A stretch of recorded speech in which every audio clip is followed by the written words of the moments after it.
خواہش یہ بتاتی ہے کہ آپ زندہ ہیں. خواہش ہونی چاہیے اور خواہش پورا کرنے والا انسان بھی ہونا چاہیے، لیکن اتنا دائرہ رکھیں خواہشوں کا کہ جس میں غلاظت نہ آئے، جس میں کسی قسم کی کوئی غلاظت نہ ہو، کسی کو تکلیف نہ پہنچے. آپ کے فیوچر کو، آپ کے بچوں کے فیوچر کو داؤ پر مت لگائیں، اپنی خواہشوں کی نظر نہ کریں. خواہشیں ایک دائرے میں رہ کر پوری کی جائے نا تو وہ آپ کو جینے کا مقصد دیتی ہیں. اگر انہیں ایک دائرے سے باہر نکال دیں گے تو سچ میں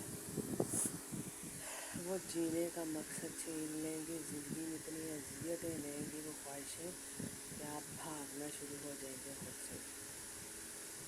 اس لیے کبھی کبھار اپنی کوئی خواہش پوری کیا کریں تاکہ آپ کو اندرونی طور پر اندر سے آپ کو سپورٹ مل سکے،